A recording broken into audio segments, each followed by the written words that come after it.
और 11 साल की कंप्लीशन के अवसर पे एक प्रमुख विषय पे आपने आपकी एजेंडा में लाने के लिए मैं आपको धन्यवाद देता हूँ। शिक्षा को आपने प्रायोरिटाइज किया, मैं आपको धन्यवाद देता हूँ। शिक्षा जी, हमारी देश की मूल कैपेसिटी, मूल पूंजी भारत की शिक्षा प्रणाली है, भारत की ज्ञान परंपरा है। भारत की नई पीढ़ी के अंदर जब जब भी युवा पीढ़ी रहा है, वो उसकी सबसे आकर्षण की केंद्र शिक्षा रहा है।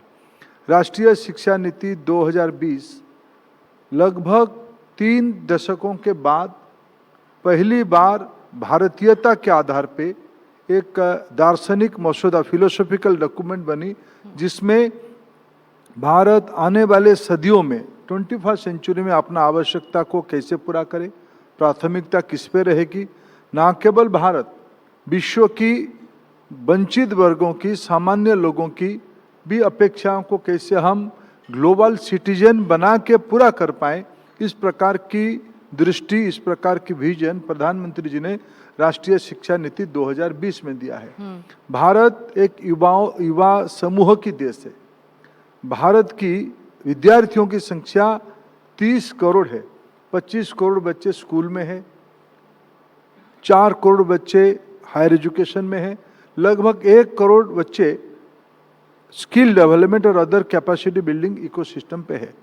ये 30 करोड़ विद्यार्थी जिनकी आयु 5 से लेके 22-23 साल तक है, इनके ऊपर कोई भी, हम अगर विकसित भारत की सपना दिखते हैं, विकसित भारत की परिकल्पना पे आगे बढ़ते हैं, उसका पहला शर्त है हमारी शिक्षा को मजबूती करना। शिक्षा को मैं अगर 2-3 शब्दों में कहूँ, एनईपी ने क्या क्या परामर्श दिया है। शिक्षा को जड़ से मजबूत रखना, रूटेड करना, और भविष्य की लंबी छलांग के लिए तैयार करना, फ्यूचरिस्टिक बनाना। आज जिस प्रकार की जॉब की नेचर बनी है, जिस प्रकार की कामकाज की तरीके बनी है, टेक्नोलॉजी इतने डिसरप्टिव तरीके से समाज जीवन को, व्यक्ति जीवन को प्रभावित करती है, उससे सबसे ज़्यादा कोई प्रभावित होता है और उसकी कोई कैटलिस्ट भी बन सकता है, वो है स्टूडेंट्स। इसीलिए इस ever changing, ever evolutionary sector को ये 2 चुनौती के साथ, रूटेड एंड फ्यूचरिस्टिक, ये एक प्रमुख दायित्व है। एनईपी का एक प्रमुख रिकमेंडेशन है। इसी काम को हम लोग धीरे धीरे पिछले 11 साल में सिस्टमेटिक तरीके से नीचे लाया गया, और अभी उसकी फ्रूट्स, उसकी अच्छा स्वरूप धीरे धीरे उसकी असर आने लगा है। आपके बगल में ये जादुई पिटारा भी है, इसको भी हम खोलेंगे आखिर में। ये भी आपकी एक उपलब्धि रही। लेकिन जब आपने पिछले साल कामकाज संभाला एक बार फिर शिक्षा मंत्रालय का, तो चुनौतियां बड़ी थी। नीट परीक्षा की गड़बड़ी एक बड़ी चुनौती थी, जिससे देश भर के जो अभिभावक हैं और जो छात्र हैं वो बहुत परेशान थे। आज 1 साल बाद आप उनको इस मंच से किस तरह का आश्वासन देंगे और क्या आश्वस्त आप कर सकते हैं? देखिए, अभी इस साल सफलता के साथ जेईई का मेन एंट्रेंस एग्जामिनेशन, नीट की एग्जामिनेशन, अभी सीयूईटी की एग्जामिनेशन लगभग समाप्ति की ओर बढ़ रहा है। देखिए, पिछले बार कुछ चुनौतियां आई थी, उसको सारे चुनौतियों को एक प्रमुख शिक्षाविद के नेतृत्व में, प्रशासक के नेतृत्व में, राधाकृष्णन जी के नेतृत्व में कमेटी बना के कुछ उनकी रिकमेंडेशंस को सामने लाया गया।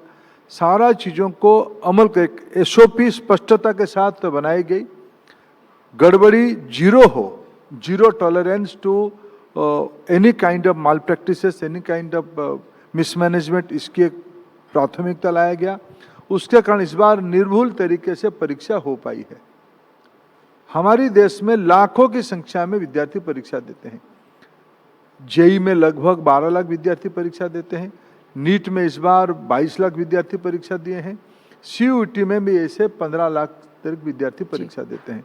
जब इतने बड़े देश में इतने सारे विद्यार्थी परीक्षा देते हैं, कभी कभी उसमें से कुछ चैलेंजेस आता है, लेकिन धीरे धीरे उस पुराने अनुभव को लेते हुए इस बार तो हमने सबके सहयोग से, विशेष करके इस बार मैं सभी प्रदेश सरकारों को धन्यवाद दूंगा, सभी हमारे डिस्ट्रिक्ट मजिस्ट्रेट और एसपी और कई सारे अन्य अधिकारी मिलके इस बार की नीट एग्जामिनेशन को एकदम सिमलेसली उसको समाप्त किया है। जब देश तय करता है हमको व्यवस्था को ठीक करना है, हमने इस बार उसको करके दिखाया। ऐसा एनटीए की भूमिका को लेकर भी, विश्वसनीयता को लेकर भी तमाम सवाल तब उठे थे।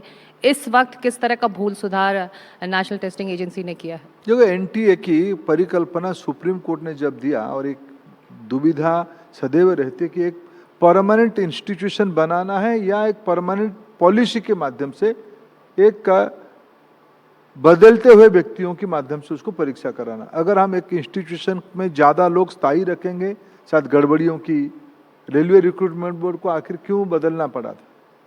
कोई व्यक्ति निरंतर एक जगह पे बैठ के परीक्षा करवाएगा तो माल प्रैक्टिसेस की संभावनाएं बढ़ जाती है। आज की टेक्नोलॉजी के ज़माने में उसमें कैसे और पारदर्शिता लाया जाए, एनटीए के बारे में प्रारंभिक दिनों में जो कमियां ध्यान में आई थी, इस बार जब हमने एनटीए को काम पे लगाया, एनटीए को मजबूत किया गया। एनटीए में मैं अगर एक ही आपको उदाहरण दूं, एनटीए के एक सीनियर माने एग्जीक्यूटिव, चीफ एग्जीक्यूटिव, पहले एक जॉइंट सेक्रेटरी, एडिशनल सेक्रेटरी स्तर के अधिकारी होते हैं। इस बार इनको हमने एक सेक्रेटरी स्तर की व्यक्ति को, खरोला जी एक अच्छे प्रशासक है, उनको हमने दायित्व दिया है। एनटीए एक इंस्टीट्यूशन है, एनटीए को धीरे धीरे इवॉल्व और करने में, उसको सुधारने का कोई असुविधा नहीं है। इस बार हमने किया भी है। बिल्कुल। तो आगे बढ़कर जो अगला बड़ा मुद्दा जिसको लेकर आपके राजनीतिक विरोधी तमाम सवाल भी उठाते रहे, एनईपी में जो 3 भाषा का जो प्रावधान था, उसको लेकर आप लगता है तमिलनाडु सरकार को, पश्चिम बंगाल में, केरल में लोगों को मना नहीं पाए क्या? अब तो स्टालिन जी सुप्रीम कोर्ट आने का मन बना चुके हैं और वो सुप्रीम कोर्ट में हैं, तो ऐसे में क्या दुविधा रही इन राज्यों की? देखो, 3 राज्य एक राजनीतिक कारण से एक पोजीशनिंग किए हैं। मैं बिल्कुल स्पष्टता के साथ कह रहा हूं, जिम्मेवारी के साथ कह रहा हूं, तीनों की विरोध के कारण अलग अलग है। तमिलनाडु के कुछ कारण है, केरला के कुछ कारण है और बंगाल के कुछ कारण अलग है। तमिलनाडु के बारे में अब कहे, मैं पिछले बार जब संसद चल रही थी, मैंने तथ्य संसद के सामने रखा। जो लोग तथाकथित 3 लैंग्वेज फार्मूला को विरोध करते हैं और हिंदी इम्पोजिशन हो जाएगा ऐसे डर पैदा करवाते हैं, उनको मैंने पॉलिसी के बारे में स्पष्टता दिया है। एनईपी कहीं नहीं कहा है कि हिंदी ही भाषा होगी। प्राथमिक अवस्था में क्लास 1 and 2 और 3, 4, 5 इन्हीं फाउंडेशन और प्रिपरेटरी फेज पे बच्चा, लड़की या लड़का अपने मातृभाषा में ही पढ़ाई करे, फिर उसी समय में R2 पढ़ेगा, उसकी चॉइस पे होगा। फिर जब 6th में आएगा वो तीसरी लैंग्वेज में आएगा।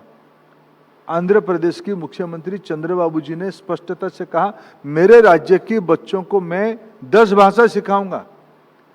आदरणीय सुधा मूर्ति जी, इन्फोसिस के एक प्रमुख व्यक्ति, उन्होंने राज्यसभा में फ्लोर में कहा कि मैं 6 भाषा को जानता हूं। ज्यादा भाषा जानना कोई बुरी बात नहीं है, व्यक्ति की व्यक्तित्व और उसकी एम्प्लॉयबिलिटी की स्कोप बढ़ती है। तमिलनाडु की बात मैं फिर कहूंगा, तमिलनाडु में स्कूल्स में बच्चा तमिल पढ़ना चाहिए, हम भी वही कहते हैं, डिस्प्यूट नहीं है। हम कभी नहीं कहा कि कोई निर्दिष्ट भाषा को पढ़ो। अभी तमिलनाडु के स्कूल्स में इंग्लिश पढ़ाया जाता है, कोई प्रॉब्लम नहीं है। तमिलनाडु के स्कूल्स में तेलुगु पढ़ाया जाता है, उर्दू पढ़ाया जाता है, मलयालम पढ़ाया जाता है, कन्नड़ पढ़ाया जाता है, कुछ स्कूल में हिंदी भी पढ़ाया जाता है। तो आपत्ति किस विषय की है? किस आपकी सरकारी, तमिलनाडु सरकार की सरकारी स्कूलों की मैं आंकड़ा बताता हूं। और इस बार तो तमिलनाडु की बोर्ड में एक बिहार से जन्मी हुई हिंदी भाषाभाषी लड़की अव्वल नंबर रख के आई है। तमिल भाषा में सबसे सर्वाधिक नंबर रखी है। कुछ लोगों की एक राजनीतिक कुंठा है, उनकी कुछ सोशल पॉलिटिकल हेजिटेशन है, कुछ इमोटिव इशू को, 60s की प्रोस्पेक्टिव कंडीशन अलग था, बैकग्राउंड अलग था। आज 2025 में वो बदल चुकी है। एनईपी कहीं नहीं कह रहा है कि कोई निर्दिष्ट भाषा को आप पढ़ने के लिए बाध्य हो। आप प्रारंभिक पहला भाषा आप मातृभाषा में पढ़ोगे। इस बार सीबीएसई ने अभी एक सर्कुलर दिया है अपने 30,000 स्कूल्स के लिए जी। सीबीएसई प्री स्कूल और क्लास 1 and 2 पे R1 में ही पढ़ाएगा, यानी वो मातृभाषा होगा। इसमें किसी की डिस्प्यूट है क्या? तमिलनाडु में तमिल में पढ़ाया जाएगा, आसाम में ओहमिया में पढ़ाया जाएगा, गुजरात में गुजराती में पढ़ाया जाएगा, उड़ीसा में उड़िया में पढ़ाया जाएगा।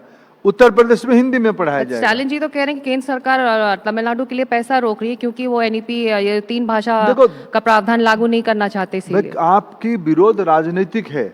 हम्म आप तमिलनाडु के बच्चों को अपने अधिकार से वंचित करते हो। प्रशासन कोई धर्मशाला नहीं है। प्रशासन एक कायदे से चलता है, संविधान की व्यवस्था से चलती है। आप कहोगे हम सेंट्रल स्पॉन्सर स्कीम चलाएंगे लेकिन हम उसकी कंडीशंस को नहीं मानेंगे, ये तो कोई बात नहीं हुआ है।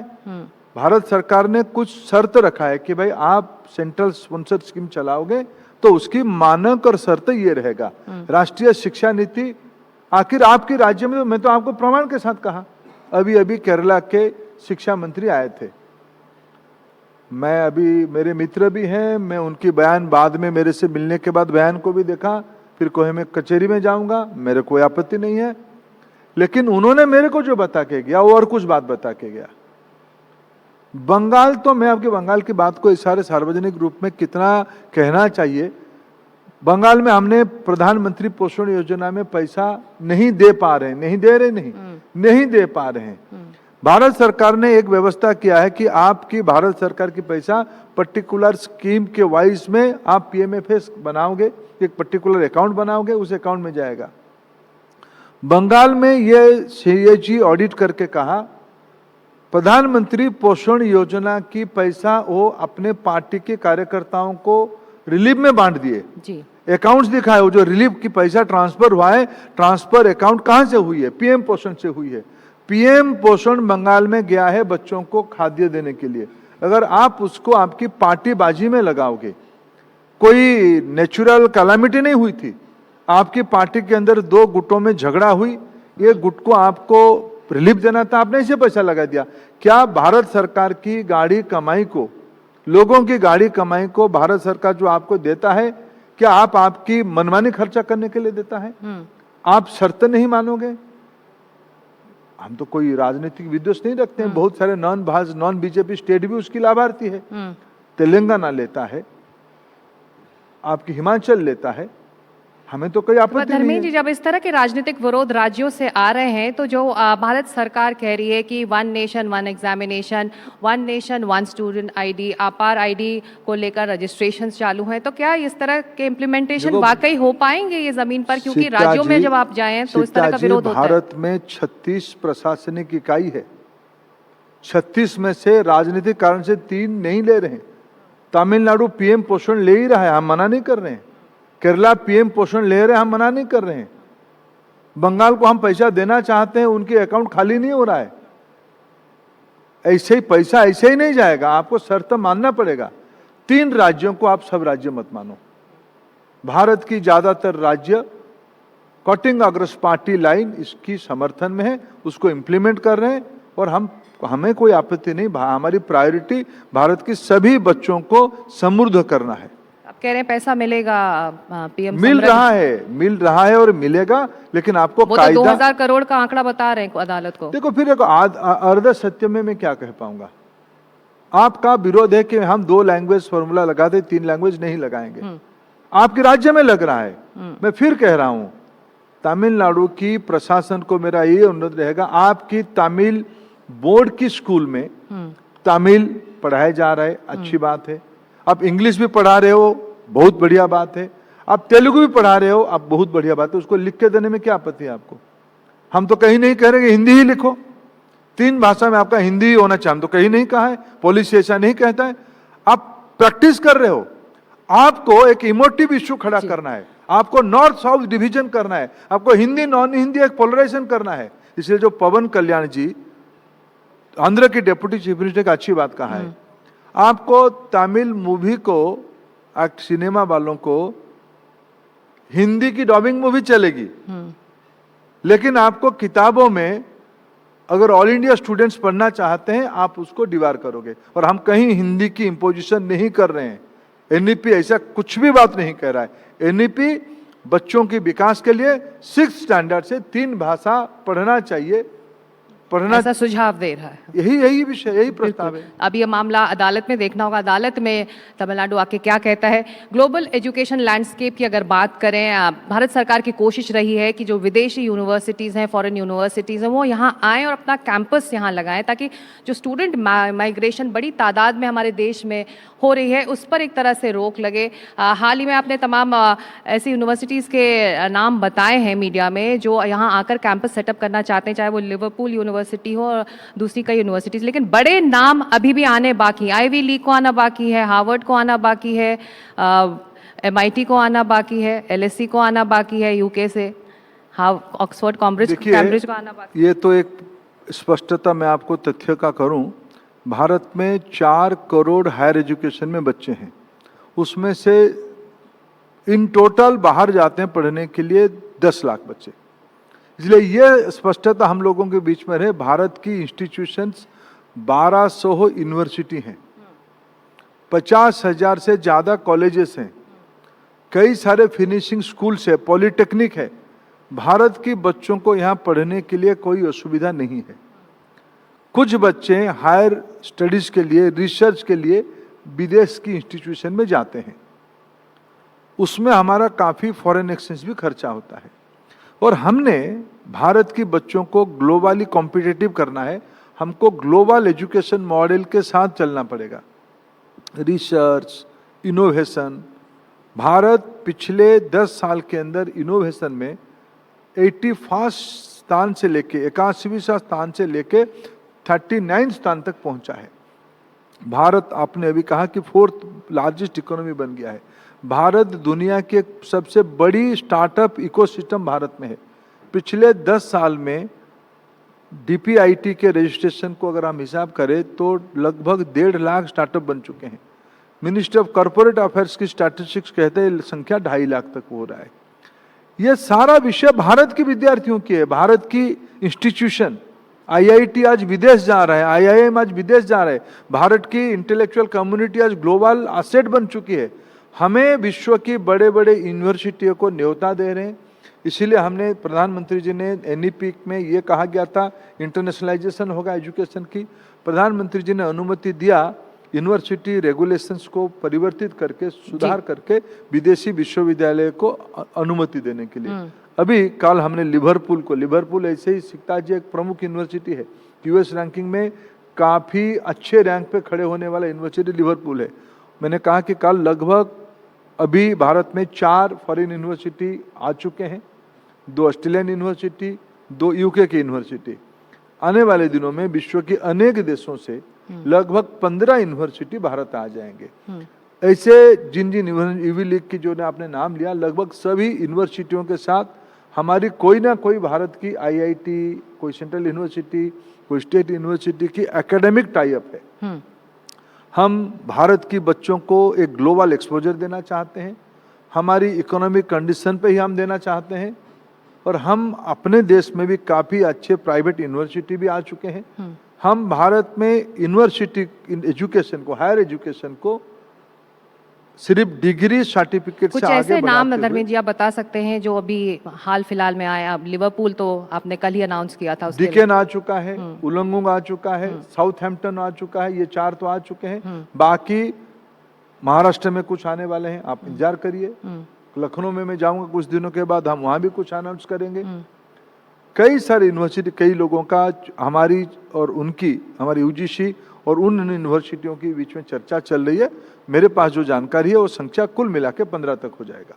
चलिए, आप एक आखिरी सवाल। पीयूष गोयल जी ने कुछ दिनों पहले कहा था कि जो हमारे एंटरप्रेन्योर्स हैं वो ऐप बनाते हैं, फिर कुकीज़ और आइसक्रीम्स और फैंसी आइसक्रीम्स वो बेचते हैं, पैसा कमा लेते हैं, लेकिन यहाँ तक भारतीयों को रुकना नहीं चाहिए। तो ऐसे में सबीर भाटिया जैसे जानकार कह रहे हैं कि इसका आधार इसीलिए ऐसा है क्योंकि हमारी जो शिक्षा प्रणाली है वो रोट लर्निंग है। हम क्रिटिकल थिंकिंग को बढ़ावा नहीं दे रहे हैं। जब तक हम क्रिटिकल थिंकिंग अपने एजुकेशन में नहीं लाएंगे, कहाँ से कहाँ बात को कहाँ मत ले जाओ। देखो, भारत की नौजवानों की ताकत विश्व में काफ़ी से काफ़ी इलाका में पहुंच चुका है। मैं बिल्कुल गौरवान्वित हूँ। अभी अभी फोर्स मैगजीन में, ये तो भारत की मैगजीन नहीं है, एक ग्लोबल स्टैंडर्ड्स की मैगजीन है, उन्होंने भारत की 2 बच्चों के बारे में, 2 ग्रुप के बारे में जो इनोवेशन के अंदर काम किए हैं उसके बारे में उनको मान्यता दिया है। मेरे लिए आनंद की विशेष सुखद संजोग ये, दोनों ग्रुप उड़ीसा के हैं। एक बच्चा उसमें से इस बार जो ऑपरेशन सिंदूर में अभी ध्यान में आया, पब्लिक डोमेन में कई सारे चैनल्स में मैंने देखा, आईजी ड्रोन करके कंपनी जो हमारे संबलपुर के Veer Surendra Sai university of technology के विद्यार्थी रहे, उन्होंने एक स्टार्टअप के माध्यम से क्रिटिकल टेक्नोलॉजी के साथ बॉर्डर में ड्रोन कैसे काम करेगा। मैं इतना ही तक बात कह रहा हूं, इस बार हमारी संबलपुर की उड़ीसा की ड्रोन सीमा पार किया आर्मी के नेतृत्व में, और हमारी इंडियन इनोवेटर और उड़ीसा के बच्चा इनोवेट करके उसको आर्मी को सप्लाई किया। ऐसे ही एक बच्चा अनिल प्रधान, एक था बोधिसत्व और दूसरा था अनिल प्रधान। अनिल प्रधान ने अपने जो क्रिटिकल थिंकिंग की बात आप कह रहे हो, स्कूली बच्चों में, सरकारी स्कूलों में फिर कह रहा हूं मैं, सरकारी स्कूलों में मोबाइल टिंकरिंग वैन ऐसा एक मॉडल करके दूर दराज इलाका में इकोनॉमिक वीकर सेक्शन के लोगों को कैसे साइंस स्टेम पे एक प्रैक्टिकल ओरिएंटेशन के साथ, स्किल के साथ एजुकेशन किया जाए, इस प्रकार के एक मॉडल खड़ा किया। इसको फोर्स मैगजीन ने स्वीकृति दिया। मेरे भारत की नौजवानों पे मेरा 100% भरोसा है। मैं अगर इसे भारत की कन्याकुमारी से कश्मीर तक, कच्छ से लेके मैं परशुराम कुंड मिजोरम नॉर्थ ईस्ट तक मैं अगर कल्पना करूं, मेरे सामने में हजारों ऐसे नौजवानों की प्रतिभा है जिन्होंने समाज जीवन की सामाजिक अर्थनीतिक आवश्यकता की डीप टेक से लेके सर्विस इंडस्ट्री में पराकाष्ठा दिखाई। ये भारत की पूंजी है। ये पिछले 10 साल में मोदी जी के मार्गदर्शन में स्टार्टअप इंडिया की प्लेटफॉर्म पे हो पाई है। बिल्कुल, तो आप कह रहे हैं कि इस पर काम भी हो रहा है, क्योंकि आप इस मंच पर हैं तो एजुकेशन के अलावा, क्योंकि शुरुआत में मैंने इलेक्शन कॉन्क्लेव कह दिया था गलती से, लेकिन इलेक्शन अगर राजनीति से भी बात जोड़नी हो तो दो मेरे छोटे छोटे सवाल है राजनीति से जुड़े हुए। इस मंच पर मैं आपसे पूछना चाहेंगे कास्ट सेंसस को लेकर जो तमाम आवाज़, तमाम विरोध उठ रहे थे, अब सब चुप हो चुके हैं, विरोधियों को चुप करा दिया आप लोगों ने। देखिए, कुछ लोगों को घड़ियाली आंसू बहाना उनकी एक राजनीतिक चतुराई है, उनकी दंभ और उनकी अज्ञानता की अहंकार उनकी वक्तव्य से पता चलता है। मैं सीधा सीधा बात कहता हूं, जिन्होंने कौन विरोध कर रहा था, किसको सबसे ज्यादा कष्ट हुई? राहुल गांधी जी को ज्यादा कष्ट हुई। इस देश की पब्लिक डोमेन में, सार्वजनिक मानस में ये विषय बहुत स्पष्टता के साथ है। सामाजिक न्याय के खिलाफ सबसे कोई खानदान सबसे ज्यादा मुखरता के साथ खड़ा रहा, वो है गांधी परिवार। बाबा साहेब आम्बेडकर को चुनाव में हराने की बात हो, संविधान सभा में प्रोएक्टिव और अफर्मेटिव एक्शन को विरोध करना हो, मुख्यमंत्रियों को चिट्ठी लिखना हो, काका कालेलकर कमीशन की रिपोर्ट को लंबे समय तक सार्वजनिक ना करना हो, मंडल कमीशन की आयोग की रिपोर्ट को सार्वजनिक ना करना हो, या मंडल कमीशन आयोग का रिपोर्ट पारित करते हुए लोकसभा में डिबेट हुआ, सबसे ज्यादा कोई मुखर विरोध किया था तो राहुल गांधी जी की पिता स्वर्गीय राजीव गांधी जी ने किया था। ये सामंतवादी लोगों को क्या लगता है कि हम ही देश है, ये भ्रम उनकी अभी लोगों ने तोड़ रहा है। उस तंद्रा को लोगों ने बार बार चुनाव में हरा के उनकी तंद्रा को तोड़ रहे हैं। फिर भी सामंतवादी मनोवृत्ति अचानक नहीं जाता है। जो मानते हैं कि देश मेरे जागीर है, हमारी खानदान की संपत्ति है, इनको लोग देश की प्रजातंत्र जब बेनकाब करता है, उनको थोड़ा थोड़ा एक कष्ट होता है। वो पीड़ा के पीरियड में अनाप शनाप अनर्गल बात करते हैं। दूसरा सवाल, बीजेपी के अध्यक्ष पद के लिए नाम अनाउंस करने में देरी हो रही है। वो तो पार्टी को तय करना है, पार्टी सही समय में कर लेगी तय। आपका नाम भी तेजी से चल रहा है उसमें। जी देखो, मैं तो मेरे पार्टी का छोटा सा कार्यकर्ता हूँ। पार्टी में जिसको भी कोई दायित्व देगा वो सब वो काम कर लेंगे। हमारी पार्टी की सारे इस प्रकार की संगठनात्मक निर्णय टीवी स्टूडियो में थोड़ी ना होती सीखता है। जो तो पार्टी की नेतृत्व अपने सही समय पे सही स्थान पे कर लेता है। जिम्मेदारी मिली आपको तो? देखो, मैं पार्टी की सामान्य कार्यकर्ता हूँ। चलिए, आखिर में दो छोटे से सवाल जो छात्रों की परेशानी को खत्म करें। इसका छोटा छोटा जवाब आपसे चाहूंगी। 10वीं का जो बोर्ड है, 10th बोर्ड्स हैं, वो एक बार नहीं 2 बार, इससे छात्रों का कैसे हित होगा, उसका क्या जवाब देंगे आप? इसीलिए उसको एनईपी ने रिकमेंड किया गया था और इस साल हम 25-26 में 10th में सीबीएसई पहली बार 2 बार अवसर देगा बच्चों को परीक्षा देने के लिए। देखो जेई मेन में हमने 2 बार मौका देते हैं और ये कहते हैं कि जिसमें आपका सर्वाधिक नंबर आएगा वही आप उसको ऑप्ट कर पाओगे। बच्चे कई प्रकार की प्रेशर परीक्षा को बच्चे अभी भी थोड़ा डरते हैं, इसीलिए प्रधानमंत्री जी खुद आके परीक्षा के सेशन में बच्चों से गपशप करते, परीक्षा पे चर्चा को माध्यम से बच्चों को 2 ऑप्शन दिया जाएगा, 2 बार आप परीक्षा दे सकते हो। क्योंकि परीक्षा को मैं मानता हूं उसी समय में बच्चे की मानसिकता जैसा है, पूरा जिंदगी भर पढ़ाई किया है, परीक्षा की आखिर क्षण तक पढ़ाई किया है, उस समय में कोई एक इश्यू आ गया कि शायद वो डिस्ट्रैक्ट हो गया, उस पेपर अच्छा नहीं हो पाया, उसकी जिंदगी के अवसर को हमें खोने नहीं देना चाहिए, उसको और एक अवसर देना चाहिए। इसीलिए राइटली हमारी थिंकर्स ने, हमारे जो एजुकेशनिस्ट ने इसको सोचा, इसकी जैसे हम जेई मेन में देते हैं इसमें भी हम 2-2 ऑप्शन दे दे 10th और 12th में। इस बार पहली बार हमने 10th में जब 2 बार का ऑप्शन देंगे, मेरे पास जो इतना फीडबैक है देश के बच्चे उसमें से खुश हैं। तो प्रेशर जो रहेगा, स्ट्रेस जो रहेगा स्टूडेंट्स का वो घटेगा। इस 2 बार मौका मिलेगा 10th बोर्ड्स के लिए। वैसे हाल के दिनों में जो क्लास 7 की जो हिस्ट्री बुक्स हैं खास तौर से, उसमें जो इतिहास के करिकुलम में फेरबदल हुआ, उसको लेकर भी चिंताएं थी, उसका क्या जवाब इस वक्त? यार शिक्षा जी, आप कई पुरानी बातों पे, गंगा जी में पानी बहुत बह चुका है। कुछ लोग, फिर मैंने कहा कि देखो हम कोई इतिहास को मिटाने वाले लोग नहीं है, हम एक लंबी लकीर खींचने वाले लोग हैं। इस देश में अनेक गुमनाम अज्ञात, क्या इस देश ने शहीद जोरावर सिंह फतेह सिंह की वीर गाथा को जानता था क्या?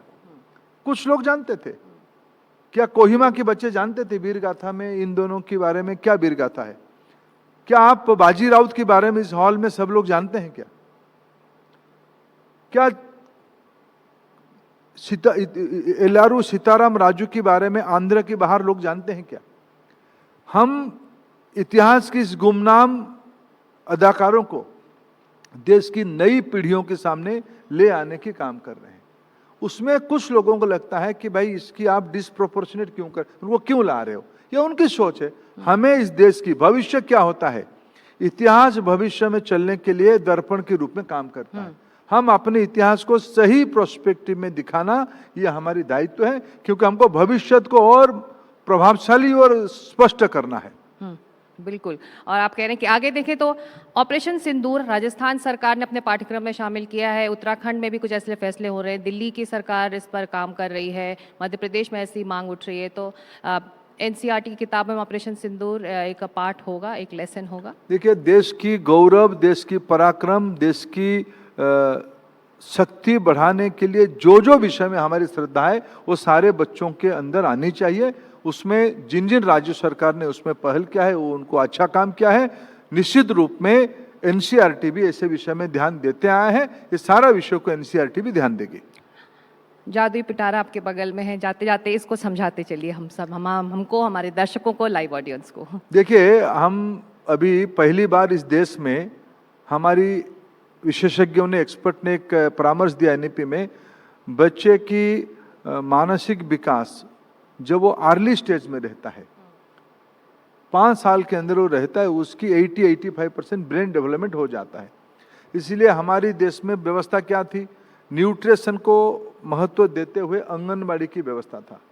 संपन्न लोग अपने बच्चों को प्ले स्कूल में भेजते थे, प्री स्कूल की फाउंडेशनल लिटरेसी और न्यूमरेसी के लिए ईसीसी में प्री स्कूल की कल्पना थी। भारत सरकार पहली बार ये पॉलिसी लाया, एज 3 से बाल बाटिका 1, 4 में 2, एज 5 में बाल बाटिका 3, बाल बाटिका 1, 2, 3, यानी आप उसको केजी 1, 2, 3 भी पुराने तरीके से कह सकते हो।